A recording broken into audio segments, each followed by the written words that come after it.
Buenos días a todos. Muchas gracias, Pilar, por tu presentación. Gracias a ustedes por estar aquí el domingo por la mañana. Y bueno, siempre es un placer colaborar con la Fundación de Amigos del Museo del Prado.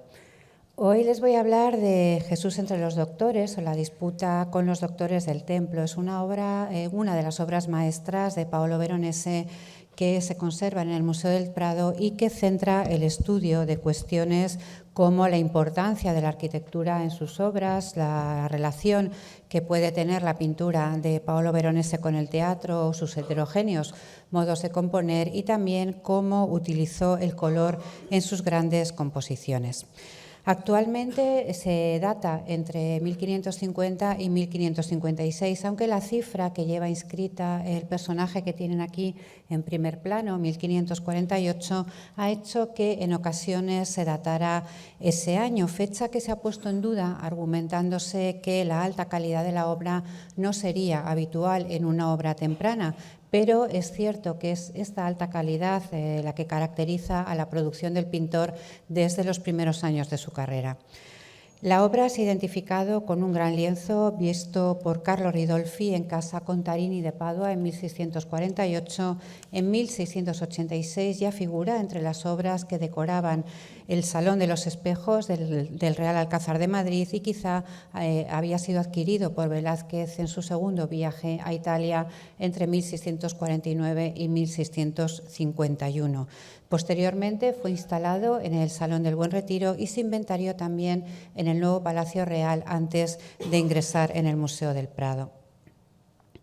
Antes de la exposición se eliminó un fragmento de tela que se había añadido en su parte superior en el siglo XVII, devolviéndole sus dimensiones originales y con lo que las figuras recuperaron sus proporciones en relación al espacio. También antes de la exposición se hizo un estudio exhaustivo de la manera, tanto del estado de conservación como del modo en que había sido elaborado con los sistemas tradicionales de estudio, radiografías y reflectografías infrarrojas, pero también con los nuevos dispositivos de análisis por imagen que comentaba Pilar hace un momento, la fluorescencia a rayos X y los análisis multiespectrales con infrarrojos, y además se tomaron algunas pequeñas muestras de pintura para ver la composición de los pigmentos o cómo es la preparación del cuadro, esta base sobre la cual los pintores comienzan a pintar, que en este caso es una preparación muy fina. Ya iremos viendo que deja traslucir la textura de la tela, incluso la propia tela, en muchas áreas de la obra, una preparación de yeso y de cola. Ha tenido distintas ubicaciones en el edificio Villanueva. En la parte de arriba a la izquierda ven imágenes del grafoscopio de la década de los 70 del siglo XIX, una imagen en blanco y negro de los años 60-70 y una imagen actual abajo a la izquierda donde se emplaza habitualmente en la galería central de la primera planta. Ahora la pueden contemplar en la exposición Veronese frente al lavatorio. La pintura ilustra el último pasaje de la infancia de Cristo. Lo tienen en pantalla cuando a los 12 años fue llevado a Jerusalén para celebrar la Pascua. Allí María y José lo perdieron y lo hallaron en el templo disputando con los doctores de la ley mosaica. El pasaje aparece solo en el Evangelio de Lucas y es una escena relativamente frecuente en el arte cristiano, especialmente hasta el primer Renacimiento. La fuente textual se utilizó para representar 3 momentos distintos de la historia: Jesús que disputa con los doctores, cuando se pierde en el templo y también el hallazgo. Era una historia que se podía representar o bien individualmente cada uno de los episodios o bien se podían hacer escenas que integraban los diferentes momentos de la narración. Es una iconografía que tiene sus raíces en la antigüedad tardía y se difundió sobre todo en el siglo XIV, época en la que se definen algunos elementos constantes de la iconografía de este tema, que en este momento siempre se desarrolla en un interior con el joven Jesús en actitud hierática, sentado y rodeado por los doctores, y además vemos que siempre está sobredimensionado en relación a las demás figuras. Alguna de estas características se mantuvo, como iremos viendo, a lo largo del siglo XVI.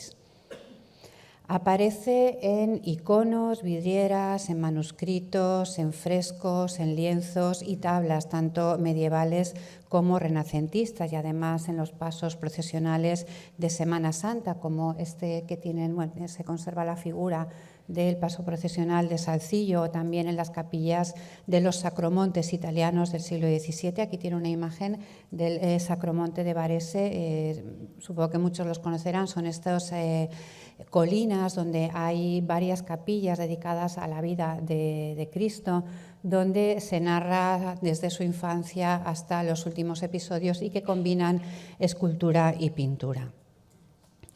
Hubo de todas estas imágenes medievales de principios del siglo XIV, hubo una pintura temprana que se convirtió, esta es del siglo XIII, perdón, en catalizadora de otras imágenes. Es la representación de Giotto en la capilla Scrovegni que tienen a la izquierda, donde Cristo no se representa ya en total frontalidad y en la que aparecen algunos elementos innovadores, como ya cierta tridimensionalidad en el espacio y la humanización del acontecimiento sagrado, se representa sobre todo por la irrupción de José y de María, especialmente por el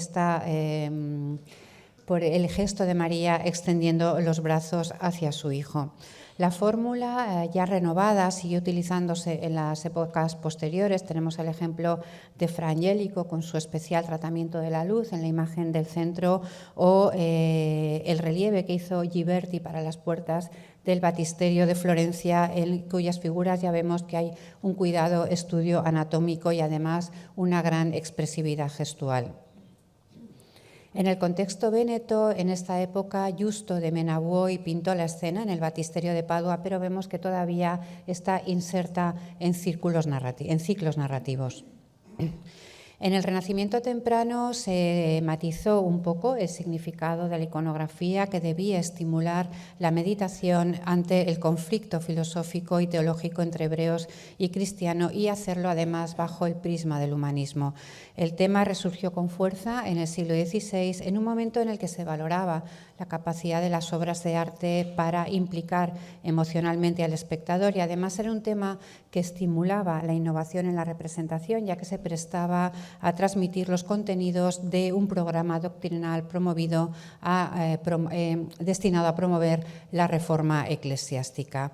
La dificultad de traducir todos estos conceptos o los elementos conceptuales del tema a la pintura y su potencial emotivo fue un reto para los artistas como Leonardo, Bellini, Luini, Cima da Conegliano o Durero, que en los primeros años del siglo XVI vieron en él una fuente para elaborar nuevas representaciones dirigidas ya a clientes privados, independientes de los ciclos narrativos en los que se había insertado en el siglo anterior.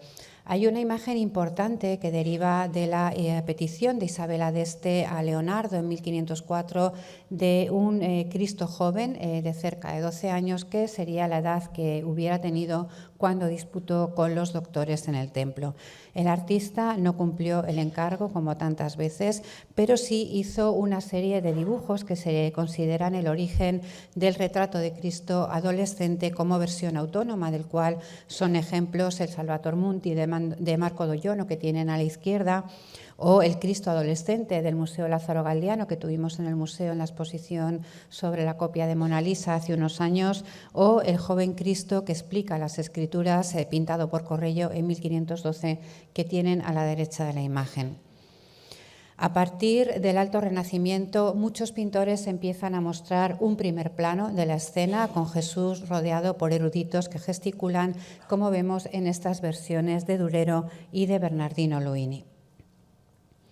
Abandonando este encuadre en primer plano del ámbito véneto, se conservan algunos dibujos que hizo Jacopo Bellini para ilustrar la escena. Uno de ellos es este, que se conserva en el Museo del Louvre, que, aunque podría ser una obra independiente, realmente eran estudios destinados a crear un repertorio para el taller.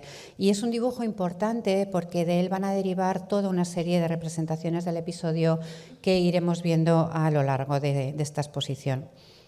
Otra obra vinculada al contexto veneciano de principios del siglo XVI es la de Cima da Conegliano del Museo Nacional de Varsovia, en la que Cristo realiza el gesto del computus digitalis, de enumeración de los argumentos con los que estaba discutiendo ante la mirada meditativa de los doctores. Este gesto, heredado de la retórica clásica, fue interpretado en clave cristiana en el arte occidental, asumiendo en la Baja Edad Media el símbolo del erudito cristiano que intenta convertir al infiel.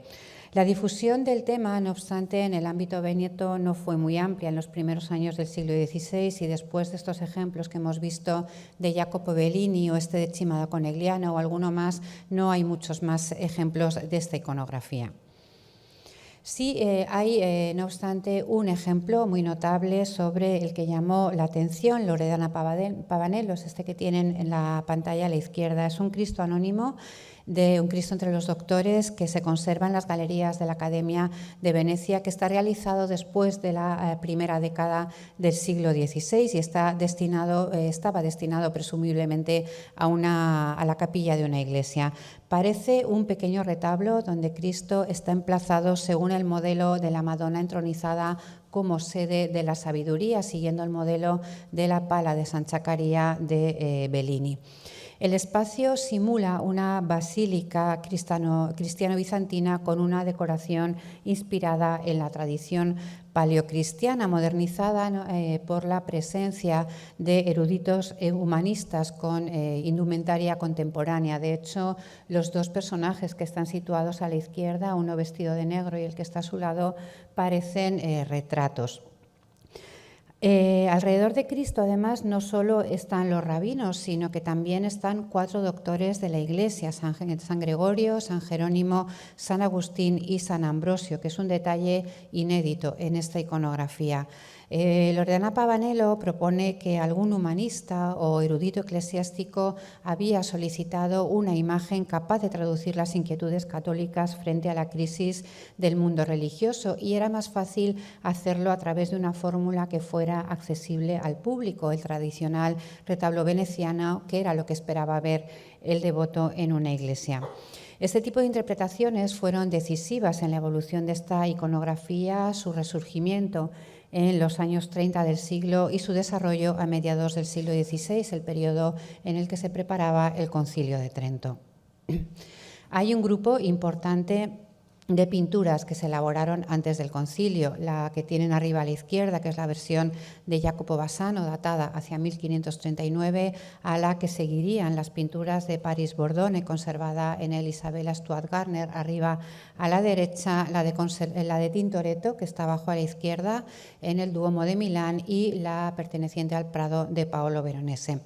En este momento vemos cómo los artistas ya habían abandonado completamente el encuadre en zoom y se centran en la historia, que vuelve a ubicarse en el templo, incluye la llegada de los padres terrenales y además denota toda una serie de expresiones en los doctores. La escena que construye Bassano, como vemos, es un primer plano en perspectiva cercana que va a anticipar la solución de Veronese.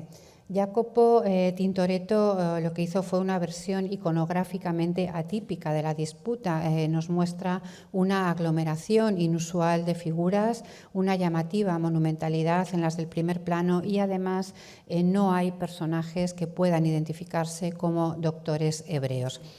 En estas 4 pinturas lo que observamos es que la arquitectura y el espacio donde se desarrolla la acción tienen un gran protagonismo, y esta va a ser una característica esencialmente veneta.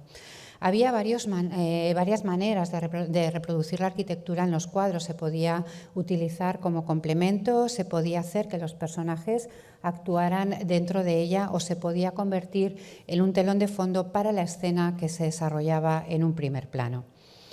Las primeras representaciones de la arquitectura en Venecia responden a esta última tipología y están en los mosaicos de la Basílica de San Marcos, donde hay una imagen de la propia basílica que se data a finales del siglo XIII. Tanto aquí como en la procesión en la plaza de San Marcos, pintada por Gentile Bellini en 1496, que tenemos arriba a la derecha, la fachada se convierte en el front escene de la vida pública, en el frente escénico, y recuerda al frente escénico de un teatro romano antiguo, que eran fachadas arquitectónicas de carácter permanente que estaban en los escenarios de estos teatros. En esta placa campana que tienen aquí abajo a la derecha es una placa del siglo I después de Cristo y nos muestra cómo eran realmente estos escenarios en los teatros clásicos. La imagen como ciudad, con la ciudad como fondo de las narraciones de vidas de santos, de peripecias de reliquias o también de procesiones y celebraciones urbanas, inauguran una tradición de arquitectura picta o arquitectura pintada real o imaginaria que se empleó como fondo de las escenas en cuadros de grandes dimensiones que estaban pobladas de figuras que aparecen a ejecutarse en las décadas posteriores. La competición entre instituciones vénetas dio lugar a propuestas arquitectónicas de vanguardia en la pintura que se registran en estos grandes teleros o teleri narrativos encargados para decorar sus sedes. Estos debían ilustrar las vidas de santo y sirvieron de excusa para representar extraordinarias vistas en perspectiva de la ciudad. Vittore Carpaccio fue el pintor que mayor partido sacó a esta tipología, elaborando composiciones muy complejas con encuadres dirigidos a secuenciar mejor la narración y también hacer una mejor secuencia temporal, y además en estos cuadros destaca la riqueza y la variedad de los edificios de la ciudad. En muchas ocasiones, y según esta práctica inaugurada por Carpaccio Veronese, colocó los edificios en el fondo de obras destinadas a palacios o villas del territorio. Así lo hizo en el grupo de la familia Cucina frente a la Madonna, donde la escena se desarrolla con el palacio que la familia tenía en el Canal Grande de Venecia al fondo, o la familia de Darío ante Alejandro, pintada para una amplia villa para la Villa Pisani en Montagnana, proyectada por Palladio. La arquitectura, además, era indispensable en cuadros muy alargados que solo funcionaban en formatos o en espacios muy amplios, como los banquetes que se describían en el Evangelio y que las instituciones comenzaron a encargar para los refectorios, o también para la decoración de los portegos, estos grandes salones de los palacios venecianos, tipologías ambas en las que Paolo Veronese dominó el mercado a partir de 1556. La familiaridad de Veronese con la arquitectura y sus materiales procedía de su infancia. Su padre y su abuelo habían sido talladores de piedra y en 1553 todavía firmaba como Paolo Spezzapreda, que era como se denominaba a estos artesanos. Posteriormente adoptó el apellido Cagliari de su abuelo materno, que era un noble del que su madre era hija ilegítima. Su cercanía al mundo de la construcción le proporcionó conocimientos con el dibujo arquitectónico y también contactos con importantes arquitectos como Michele Sanmicheli y Andrea Palladio. Con Palladio colaboró en muchas ocasiones y estos dos arquitectos fueron fundamentales en el desarrollo de su carrera. A ello contribuyó la amistad y colaboración con Daniele Barbaro, cuya edición en 1556 de los 10 libros de arquitectura de Vitruvio incluía xilografías de Palladio. A partir de 1550 vemos cómo en la obra de Veronese se refleja su conocimiento íntimo de la antigua y de la moderna Roma. Y si bien seguramente viajó a la Ciudad Eterna, todavía tenemos dudas sobre en qué momento se produjo este viaje. En cualquier caso, en esta época él podía haber estudiado la arquitectura en el libro tercero del Tratado de Arquitectura de Serlio, que se había publicado en Venecia en 1540, que contenía un rico corpus de edificios romanos antiguos, y además también incluía obras contemporáneas de Bramante y de Rafael. Otra fuente que para los artistas vénetos fueron los grabados de ruinas de Roma que había hecho el artista flamenco Hieronymus Cook, que tenemos aquí dos en la pantalla, y que se habían publicado en Amberes en 1548. Veronese se inspiró en la antigüedad clásica durante toda su carrera. Esto lo podemos ver en la exposición, y en Cristo entre los doctores, por ejemplo, vemos una figura, esta de aquí a la derecha, que parece inspirada claramente en una escultura de este tipo, de estatua sedente de Flavia Julia Helena, la madre de Constantino, una escultura que se conserva en los museos capitolinos. También en su temprana conversión de la Magdalena, pintada en Verona, demuestra su gusto por utilizar en sus obras también edificios modernos, y a la izquierda de la obra insertó la famosa escala de Bramante del Belvedere que podía haber conocido a través de diseños de Palladio. En 1555, Paolo había fijado ya su residencia en Venecia, había ejecutado la Pala Giustiniani para San Francesco de la Viña y había decorado la sala del Consejo de los 10 en el Palazzo Ducale. Hacia 1556, el monasterio de los santos Nácharo y Celso de Verona le había encargado la cena en casa de Simón, que también tenemos en la exposición, el primero de los banquetes inspirado en el Nuevo Testamento, pintado por Paolo. La arquitectura de esta cena se inspira en ideas que estaba desarrollando Palladio en los años 50, como delata la presencia al fondo y a la izquierda de la fachada de un palacio en construcción. Vemos incluso todavía cómo Paolo pinta los andamios de esta obra que todavía estaba en curso, y es una fachada que recuerda mucho a la del Palazzo Chiericanti, diseñado por Palladio, pero no lo reproduce exactamente. Y lo que sí que observamos es que pese a los contactos de Palladio con Daniele Barbaro y de Veronese con Palladio y Daniele Barbaro, y el que utilizase toda esta serie de fuentes en sus pinturas, rara vez las cita literalmente, siempre se inspira en ellas de una manera bastante libre. En 1648, Ridolfi, que fue su primer biógrafo, subrayaba que la arquitectura solo debía utilizarse como decoración y no debía imponerse a las figuras, que eran la parte esencial de la composición, y de hecho esto es lo que hizo, o lo que había hecho Paolo Veronese durante toda su carrera, procurando que los decorados arquitectónicos estuvieran en consonancia con el tema y reforzaran el tono de la narración sin imponerse a ella. Aunque los efectos de perspectiva en sus obras no son tan pronunciados como, por ejemplo, en las obras de Tintoretto, sin duda Paolo sabía cómo emplearla para crear espacio, como se observa en el techo de la iglesia de San Sebastiano, que es la iglesia veneciana, para la que inventó composiciones para el techo, para las paredes e incluso para las puertas del órgano a lo largo de varios años. Las puertas del órgano, cuando se abren, tienen continuidad formal con la propia arquitectura de la iglesia. Las elecciones de Veronese para la representación del espacio fueron siempre contrarias a las que hizo Tintoretto, que prefirió la propuesta que había hecho Serlio en su tratado sobre las escenas, y su gusto por escenarios amplios flanqueados por edificios que marcan la fuga en perspectiva, mucho más acorde con la tradición cuatrocentista. Este sistema procedía de la interpretación que hizo Serlio de los 10 libros de arquitectura de Vitruvio, donde se daba una escueta descripción de la escena teatral romana y que no tenía ilustraciones. Fue Serlio quien ilustró estas descripciones de Vitruvio para las escenas trágicas y cómicas y materializó el espacio vitruviano, haciéndolo además accesible tanto a los escenógrafos como a los pintores que necesitaban modelos arquitectónicos para incluirlos en sus cuadros. Serlio llevó estas ideas a Venecia en 1527, antes de la publicación de su libro, y sirvieron de referente a pintores de su círculo más cercano, entre ellos, como estamos viendo, Tintoretto, y también a Veronese.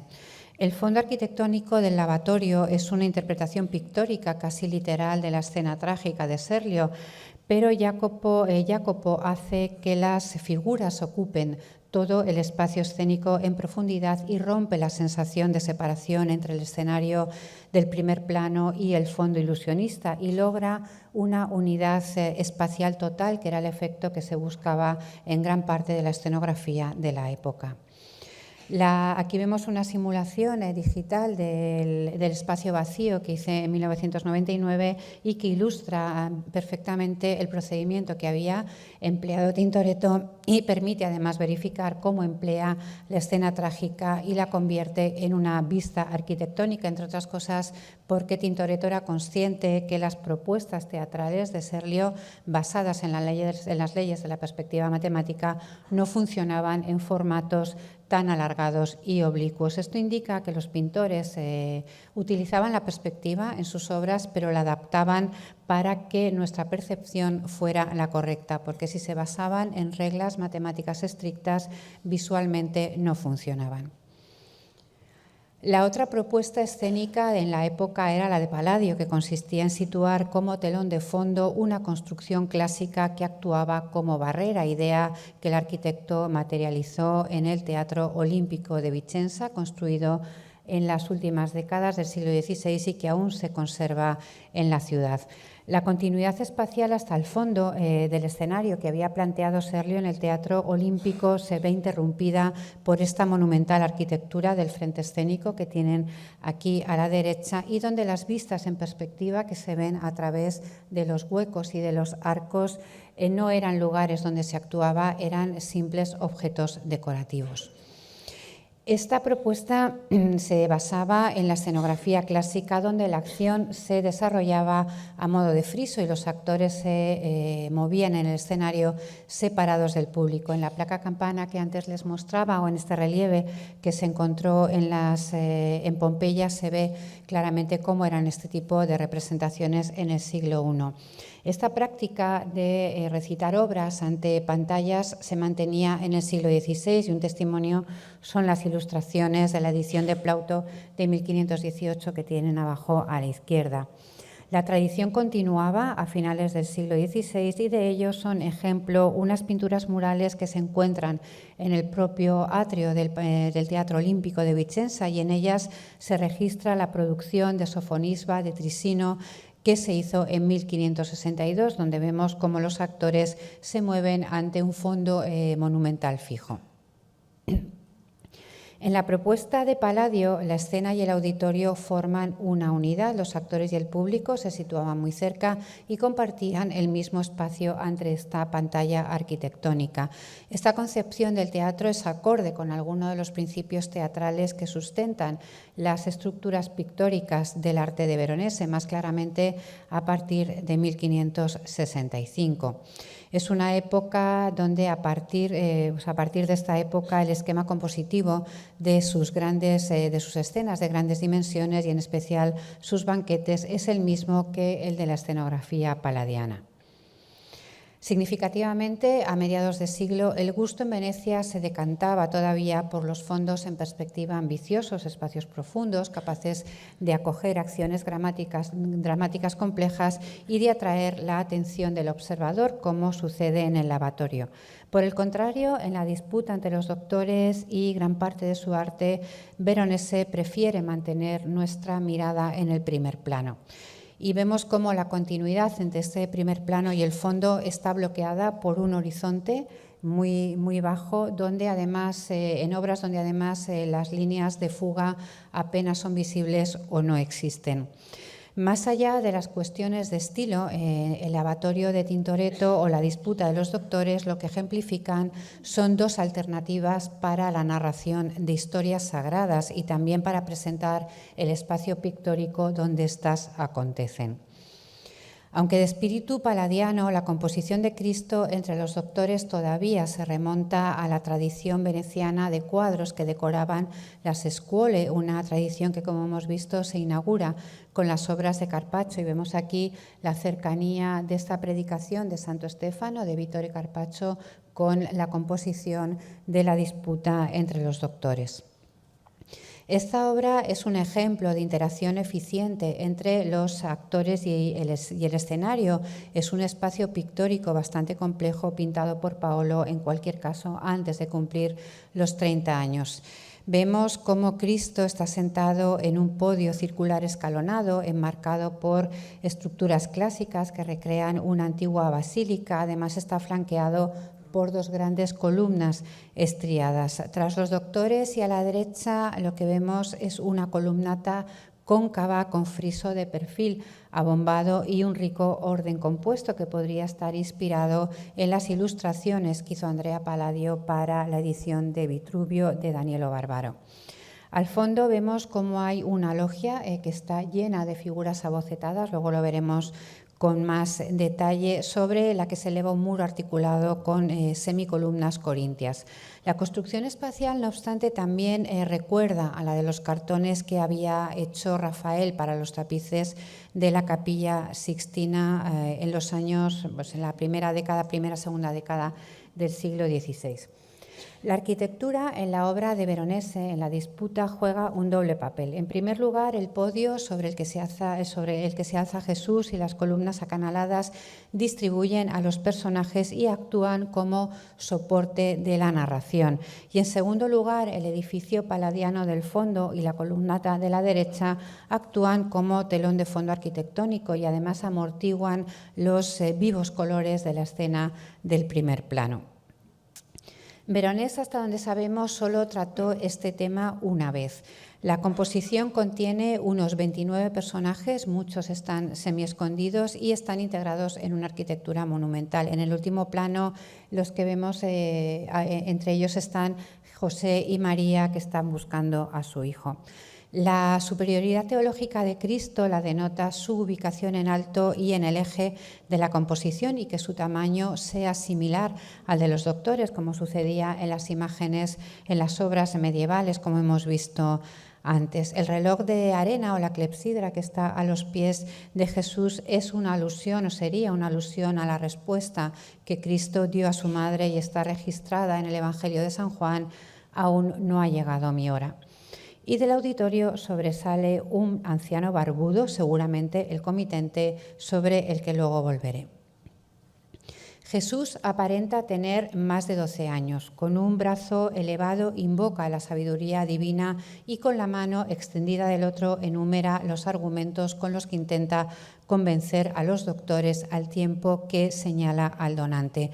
Este gesto de extender el brazo izquierdo remite también al pasaje de Quintiliano en el que recomienda al orador que extienda la mano hacia aquel de quien habla. Excepto el comitente y Jesús, el comitente es este personaje en negro con la cruz púrpura que está en el centro, todos los demás personajes llevan una indumentaria bastante similar, rica en cualquier caso, y la de alguno es claramente oriental. Y esto nos permite establecer una analogía con los tratados contemporáneos sobre la producción teatral, en los que se pedía esplendor, riqueza y diversidad en el vestuario, además de colores brillantes y claros. Para lograrlo, los diseñadores recurrieron a muchas fuentes, pero especialmente recurrieron al arte antiguo y al del Cercano Oriente. Como curiosidad, en la obra hay personajes que después vemos cómo Veronese repite en otras composiciones. Es un recurso compositivo que él tiene muchas veces, el de ir repitiendo personajes en unas composiciones y otras. Realmente él tenía que llenar obras muy grandes, obras corales en las que había muchas figuras, pero vemos que siempre cambia su indumentaria. Aquí vemos este personaje de la derecha, este doctor de la derecha, cómo aparece también en el convito en Casa de Leví, que pinta en 1573 y donde cambia no solo la posición del cuerpo, sino también el color de la túnica. Al inicio les adelantaba que es una obra cuya datación ha generado muchas dudas a los especialistas, debido sobre todo a la presencia en números romanos de la cifra 1548 en el libro que sostiene el personaje del primer plano, que podrían indicar la fecha de ejecución, pero esto para muchos es incompatible con la maestría que denota el cuadro, pues si lo hubiera pintado en 1548 hubiera tenido unos 20 años. Sin embargo, estos números son originales e incluso en la reflectografía infrarroja vimos cómo estaban desplazados. Primero se inscribieron en una posición y después se desplazaron. En ambos casos pone 1548, algo que también se ve en la superficie pictórica en una visión cercana. Claudia Terribile propone que la fecha podría corresponder a una circunstancia vinculada a la vida pública del comitente, algún acontecimiento de esta vida pública. El comitente se ha identificado como Pietro Contarini di Zaccaria, un personaje destacado de la vida política de Venecia, aunque bueno, también hay dudas sobre la identificación del comitente, aunque todo parece apuntar que sea él. Él sería este personaje barbudo, vestido con el hábito del Santo Sepulcro, el bastón de peregrino y la muceta en la que destaca la cruz púrpura de Jerusalén, donde había peregrinado en 1526. Se ha hecho notar también la presencia de un segundo retrato en espejo que podría ser su hermano Paolo, el que está situado detrás de la columna, que era otro personaje importante en el contexto espiritual veneciano de la época, que además estuvo en contacto con los protagonistas de la Reforma Católica y en particular con Ignacio de Loyola, para quien había organizado un embarque a Tierra Santa en 1537. Hay que decir que estas dos figuras están introducidas en la obra de cuando la ejecución pictórica estaba muy avanzada, o sea, no estaban pensadas desde un principio.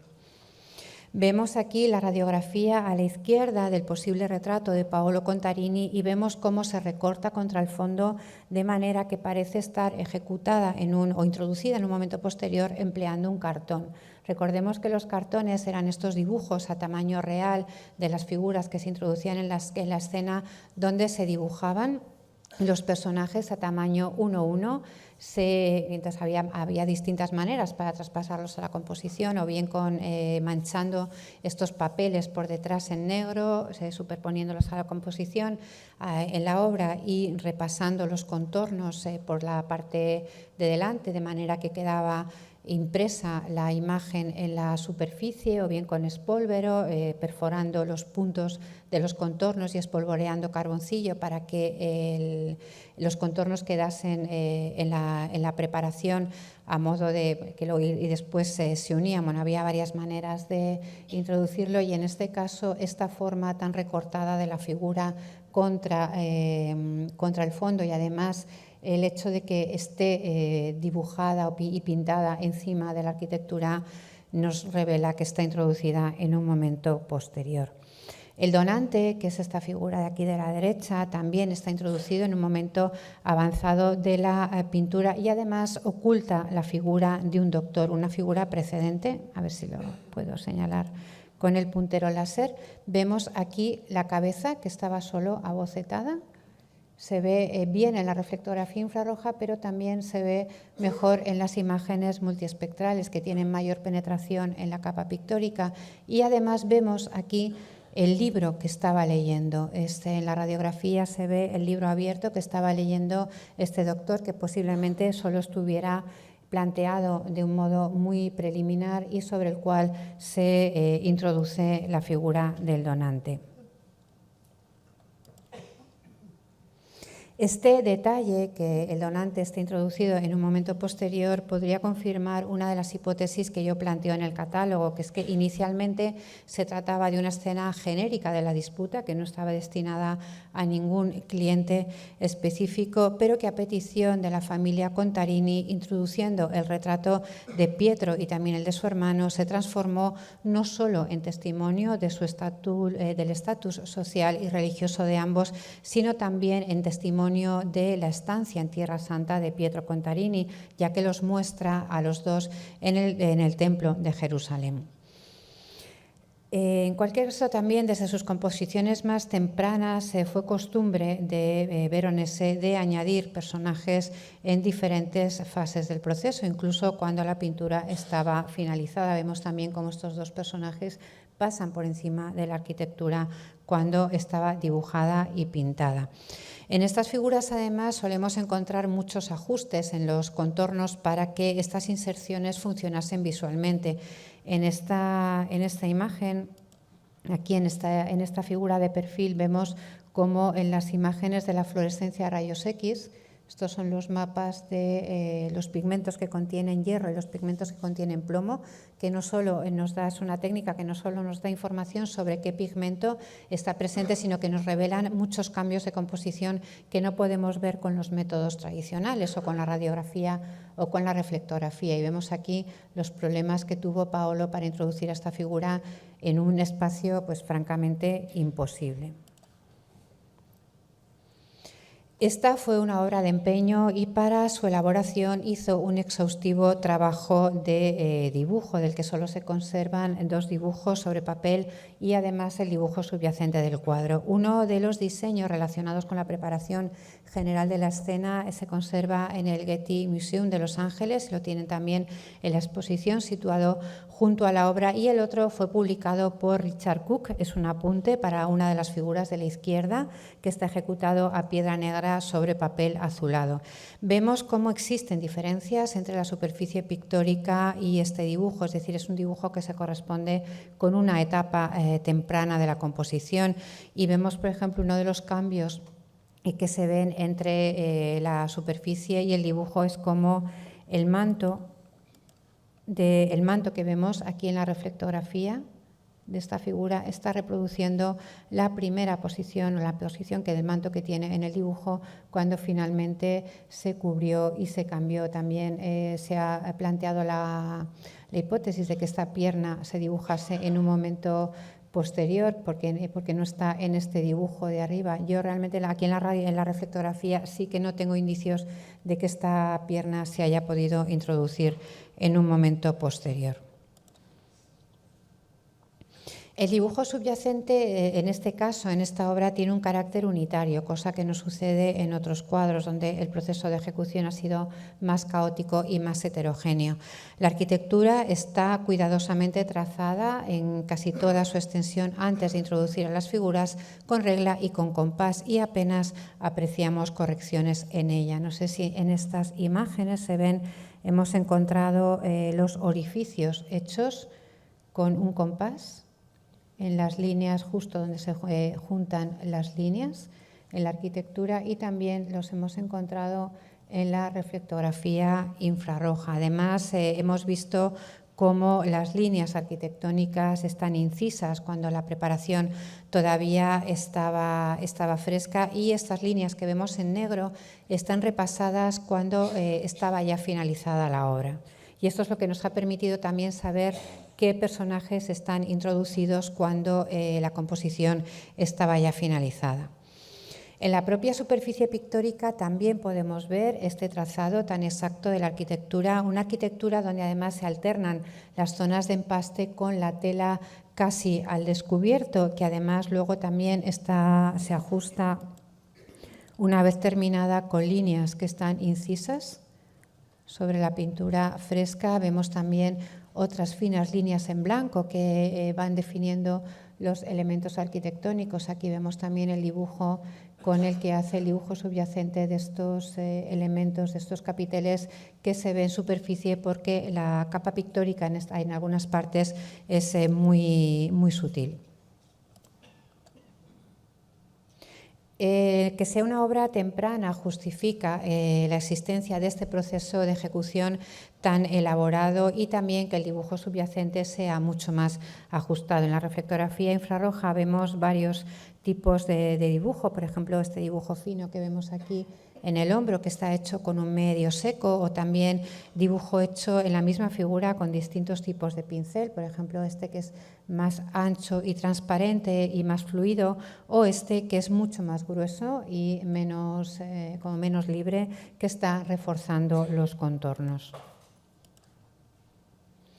También vemos cómo hay ajustes en algunas figuras con líneas blancas, con líneas de óleo blanco. Por ejemplo, en esta figura de Cristo, una vez dibujada la forma de la cabeza y aplicado este abocho. El abocho era una especie de grisalla que aplicaba Veronese, bueno, también lo vemos en otros pintores como Leonardo Andrea del Sarto, con el que una vez dibujada toda la escena sobre la superficie del cuadro se hacía una distribución bastante sumaria de las luces y las sombras sobre las cuales aplicar el color, y a veces sobre ella vemos cómo Veronese sigue haciendo correcciones en la pintura. Además, no sé si se aprecia bien, en la reflectografía se observa cómo la mirada de Cristo era más baja, no estaba en la misma posición que podemos ver ahora.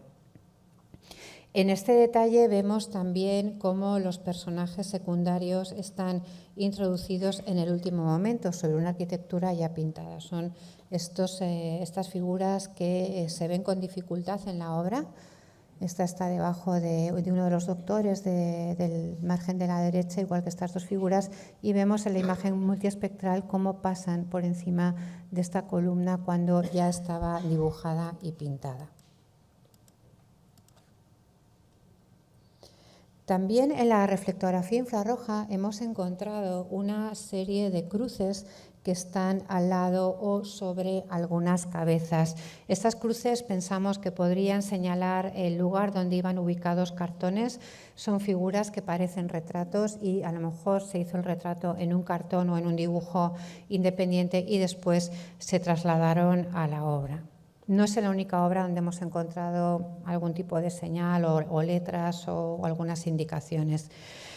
Como comentaba, no hay grandes cambios de composición, pero sí se observan algunos ajustes en la indumentaria de algunas figuras, como sucede con el tocado de este doctor, que simplificó en un momento al final de la elaboración. Aquí vemos la forma que tiene en el dibujo subyacente, cómo después parece ampliarlo en el lado derecho. Estos son los mapas de fluorescencia de rayos X que nos indican la presencia de cobre, de hierro, de bermellón, de cobalto. O sea, es una pintura muy elaborada, y vemos cómo en el tocado esta especie de tela que cubre la oreja del doctor en la ejecución final ha sido eliminada.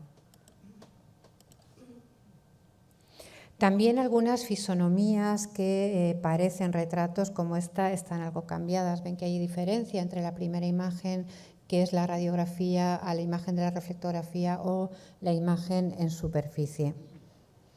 Hay otros detalles también muy interesantes que se ven en la reflectografía, como este que nos revela que la pierna de Jesús parece, o sea, que Jesús, la figura de Jesús parece haberla planteado desnuda en un principio. Esto también era habitual en la obra de Veronese, el plantear algunas figuras desnudas para estudiar bien su posición y su anatomía y luego irlas cubriendo a medida que pintaba. Aquí vemos la pierna, cómo pasa por debajo del manto, la articulación de la rodilla e incluso parte del muslo en esta zona.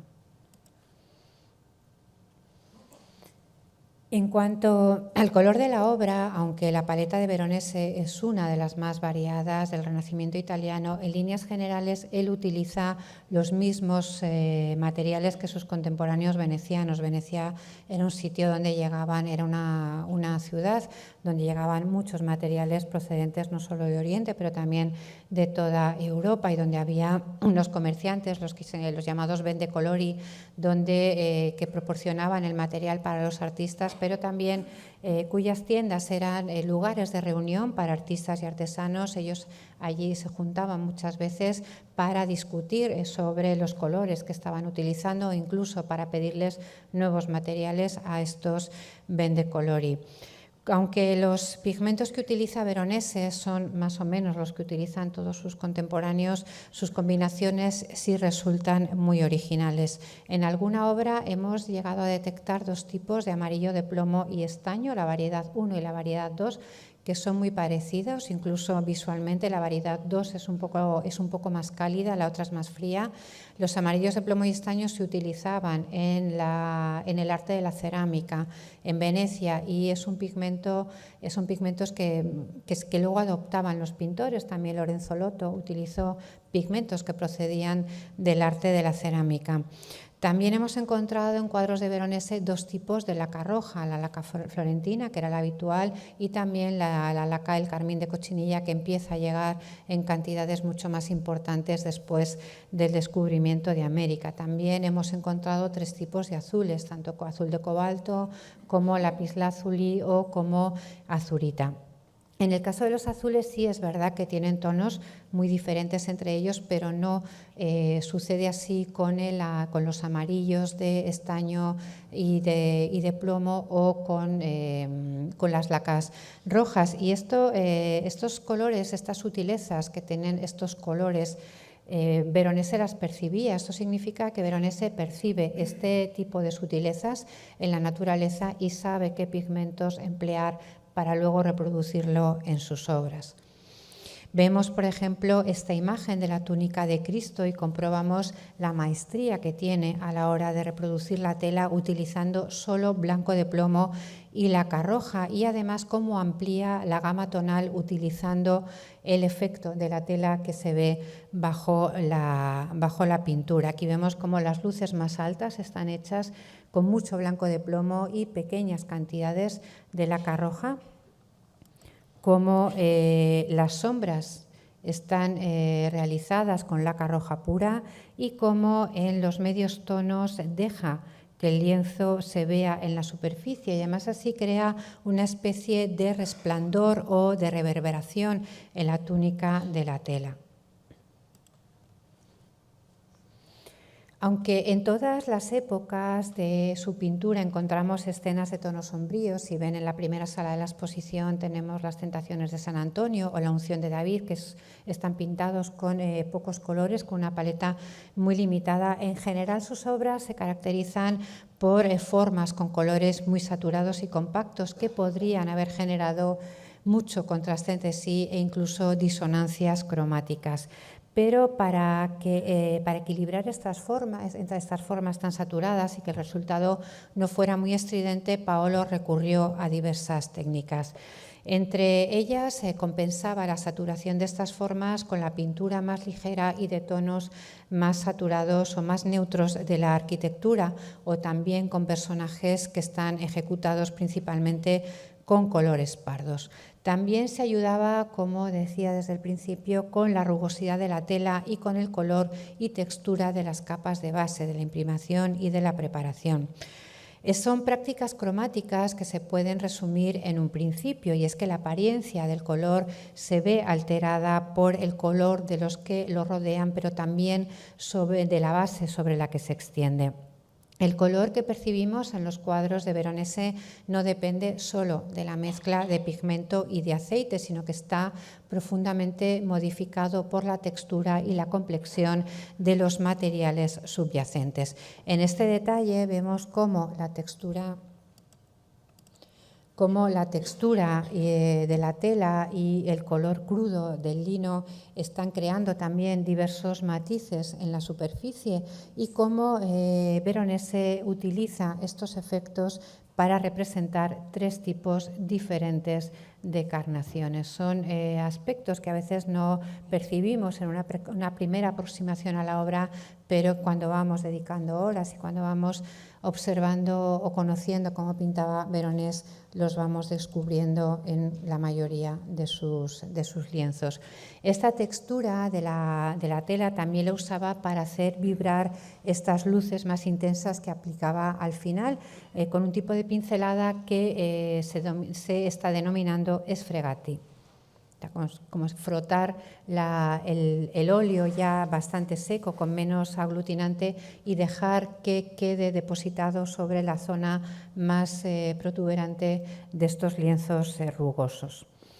Las imágenes de fluorescencia de rayos X también nos revelan que estas obras han sufrido cambios más o menos evidentes en su cromatismo, provocados por la degradación del azul de esmalte o el azul de cobalto en cielos y ropajes, que con el tiempo se han vuelto grises. Aquí vemos dos detalles del cielo de Jesús entre los doctores y uno de los ropajes de uno de los doctores, en los que se ve que son zonas, son los mapas del cobalto, son mapas que nos dicen que en esta zona que estas zonas están pintadas con azul de esmalte, que al principio, en su origen, tenían un color más azul. El cobalto, el deterioro del cobalto se está estudiando en los últimos años y se ha comprobado que era un pigmento que se utilizaba en pintura mural, y en pintura mural no tiene ningún problema en fresco, pero cuando se mezcla con el aceite, si en la mezcla hay blanco de plomo, se vuelve gris, un gris claro, y si se mezcla puro con el aceite, se vuelve marrón o negro. Hay otros detalles en la obra que les comentaba también hace unos momentos, que son poco visibles en un primer momento, como estos rostros abocetados de la Virgen y de las figuras que entran en el templo por la puerta del fondo. Este recurso de dejar personajes o algunas áreas abocetadas era muy del gusto de Veronese y lo encontramos en la mayoría de sus pinturas. Es un recurso con el cual él también consigue integrar estos colores que a veces son un poco disonantes, pero también con el que rompe a veces la narración, nos hace hace que nos detengamos en algunas partes de sus obras para ir apreciando detalles, colores o pinceladas que se encuentran en estas áreas. También vemos en esta obra cómo introduce personajes en huecos imposibles. Aquí tenemos la figura de José y aquí tenemos esta figura que se asoma por debajo de la túnica de Cristo, y estas son figuras que encontramos a lo largo de toda su carrera. También hay otros detalles que nos revelan su rapidez y su gran calidad como retratista, como el retrato del comitente está hecho sin apenas insistir en la materia. En definitiva, la disputa entre los doctores es una obra que, como hemos visto, nos permite abordar multitud de temas relativos a la historia de la arquitectura pintada en Venecia, a los modos de pintar y componer de Paolo Veronese, y que además nos permite dos tipos de mirada, una lejana en la que los elementos tienen su lugar en la escena y otra mucho más cercana en la que algunas formas parecen desenfocarse y de hecho se desenfocan al quedar embebidas por la rugosidad del lienzo. Y muchas gracias por su atención.